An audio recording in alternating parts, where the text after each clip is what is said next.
Morning students, आपका chapter चला हुआ है mathematical tools, lecture number 5 for 11th class.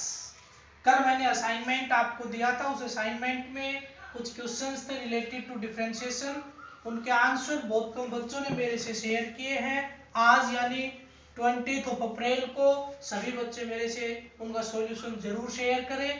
और नेक्स्ट उसी असाइनमेंट में मैंने कुछ ट्रिग्नोमेट्रिक फंक्शंस का डिफरेंशिएशन लिखा था, वो फॉर्मूला आपको याद करने हैं। वो याद करने के बाद आपके पास नेक्स्ट क्वेश्चन है, find the differential coefficient of the following functions. First है cos ax square plus b, second one is tan cube x, and third one is sin x upon 1 plus cos x। तो देखिए यहाँ पे मैं first one को solve कर रहा हूं, इस वाले को फर्स्ट का सॉल्यूशन। तो यहाँ पे आपके पास गिवन है, ये तो है ट्रिग्नोमेट्रिक फंक्शन कोस, और ये है एंगल, यानी एंगल और आपका ट्रिग्नोमेट्रिक फंक्शन कंप्लीट एक फंक्शन हुआ। तो पहले केवल और केवल इसका होता है, किसका? कोस का। एंगल एज इट इज इसके साथ आ जाएगा। तो कोस का डिफरेंशिएशन क्या होगा? माइनस ऑफ साइन एक्स की जगह पे कंप्लीट टर्म है, यानी ये एंगल कंप्लीट है, ए एक्स स्क्वेयर प्लस बी। अब इनटू में D by d x of angle का अलग से करना पड़ेगा। किसका अलग से करना पड़ेगा? एंगल का। तो यहाँ पे एंगल क्या है आपका? A x square plus B. तो अब क्या हो जाएगा आपका? dy by d x is equal to, यहीं पे आप लिख सकते हो dy बाई डी एक्स, यहाँ पे भी लिख सकते हो। तो ये आ गया minus of sine A x square plus B as it is, और इनटू में आपका क्या आएगा? ए एज इट इज, और ये 2 आएगा आगे इधर, तो 2a x की पावर 2 माइनस 1 यानी 2। b एक कांस्टेंट है, इसके साथ x है नहीं, तो इनटू में क्या करोगे? x की पावर 0, 0 आके क्या बनेगा? 0। तो ये आपका फाइनल आंसर आ गया है। ठीक है, सेकंड देख लीजिए। ये सभी जितने भी मैंने लिखे, सभी में थोड़ा थोड़ा रूल जो है वो चेंज हो रहा है, इसलिए मैं सभी को सोल्व कर रहा हूँ।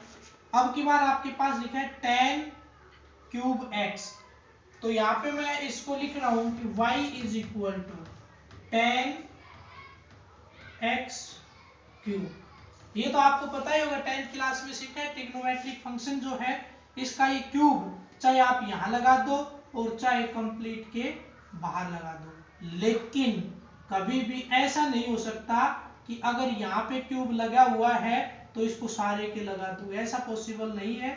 लेकिन अगर ट्रिग्नोमेट्रिक फंक्शन का है तो उसको सारे का लगा सकते हो, तो ऐसे मैं इसको लिख रहा हूँ। तो अब देखिए dy बाई डी एक्स, तो वही अब की बार क्या होगा? अगर ट्रिग्नोमेट्रिक फंक्शन की कोई पावर नहीं है तो डायरेक्ट उस फंक्शन का कर देते, लेकिन यहाँ पे पावर है, पहले इस पावर का करेंगे। तो यानी 3 आगे tan x as it is, और पावर एक कम, 3 माइनस 2 यानी कितना? 3 माइनस 1 कितना बचा? 2 into differentiation of tan x। तो अब हम यहाँ पे tan x का डिफरेंशिएशन डायरेक्ट लिख देंगे। तो tan x का क्या होता है? Second square x। तो आपके पास फाइनल रिजल्ट आ गया है 3 tan square x into second square x, that is the final result. ऐसे ही आप देखिए, इसी का थर्ड पार्ट है, इसी का थर्ड पार्ट आपके पास है sine x upon 1 plus cos x। तो ये आपको खुद करना है, शायद नजर भी आ रहा होगा। साइन x को u मान लीजिए, और इस 1 प्लस कोस x को v मान लीजिए, और क्वोशेंट मेथड यानी u अपॉन v मेथड इसके ऊपर लगा दीजिए, आपका ये सोल्व हो जाएगा। नेक्स्ट है बहुत ही इंपॉर्टेंट, और आप देखिए बेसिक में पढ़ रहे हैं, ये जो क्वेश्चन है that is repeat in IIT and AIIMS many times. बहुत बार IIT और एम्स के पेपर में आपका ये यानी नीट का जो पेपर होता था उसमें ये रिपीट हुआ है। बहुत ही इजी है। तो जिन बच्चों ने 9th में फिजिक्स को अच्छे से पढ़ा था उनके लिए बहुत ज़्यादा इजी है।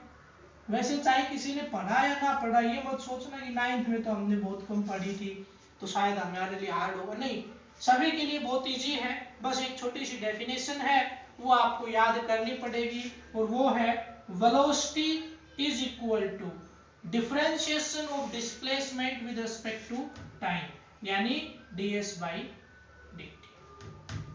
ये एक फॉर्मूला है, ये आपको याद रखना पड़ेगा। यस मीन्स डिस्प्लेसमेंट और ये आपका टाइम। तो शायद जो बच्चे एनटीएससी की तैयारी कर रहे थे उनको मैंने इसी मेथड से पढ़ाया था, एक्सेलरेशन और वेलोसिटी की इसी तरह से डेफिनेशन मैंने करवाई थी। तो देखिए, ए particle is moving with a uniform acceleration, it's displacement at any time t is given s is equal to tan t plus 4.9 t square।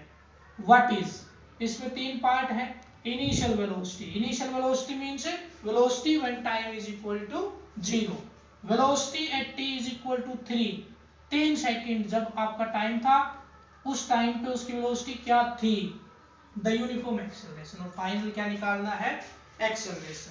तो फर्स्ट पार्ट देखिए क्या निकालना है, वेलोसिटी, इनिशियल वेलोसिटी वो बाद की बात है, पहले तो मैं वेलोसिटी निकाल लेता हूं उसके बाद टाइम की वैल्यू रखना शुरू करूंगा। We know that v is equal to ds by dt। यहाँ पे s की वैल्यू ये रख दीजिए, तो यहाँ पे मैं लिख रहा हूं d by dt of tan t plus 4.9 t square. ये आपके पास क्वेश्चन है, इसको आपको सोल्व करना बहुत ही इजी है। v इज इक्वल टू भाई tan t का क्या हो जाएगा, t की पावर यहाँ पे क्या है 1, तो ये tan आ जाएगा, 1 आगे t माइनस 1 माइनस 1 0, तो t रेज द पावर 0 यानी 1 प्लस ये 2 आगे 2 इंटू 4.9 और t की पावर 2 माइनस 1 यानी 1। तो मेरे पास वेलोसिटी की वैल्यू आ गई है, वेलोसिटी इज इक्वल टू, इसको मैं आगे ले रहा हूँ, ये है आपका 29428 यानी 9.8 t प्लस 10। इसको इक्वेशन नंबर फर्स्ट दे दीजिए, that is the common equation, सभी में यूज होनी है।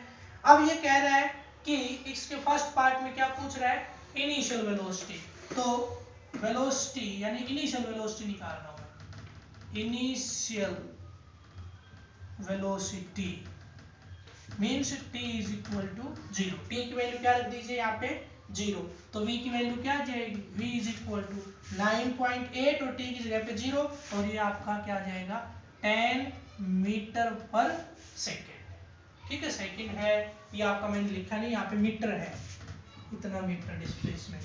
उसके बाद सेकेंड पार्ट देखिए, velocity at t is equal to 3, यानी इक्वेशन नंबर फर्स्ट में t की वैल्यू क्या रख दीजिए 3।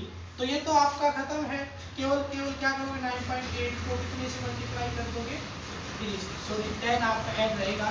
तो v is equal to 9.8 into 3 plus 10, ये आपका यहाँ से इसका रिजल्ट मिल जाएगा, इसको सोल्व कर लेना है। और फाइनली आपको निकालना है इसके थर्ड पार्ट में, बहुत इजी है ये भी, acceleration, uniform acceleration. We know that a is equal to dv by dt, differentiation of velocity with respect to time. तो v की वैल्यू जो इक्वेशन फर्स्ट दी थी यहाँ से, ये v की वैल्यू कहाँ रख दोगे, यहाँ रख दोगे। तो हमें क्या करना है, d by dt of 9.8 t plus 10 ये निकालना है।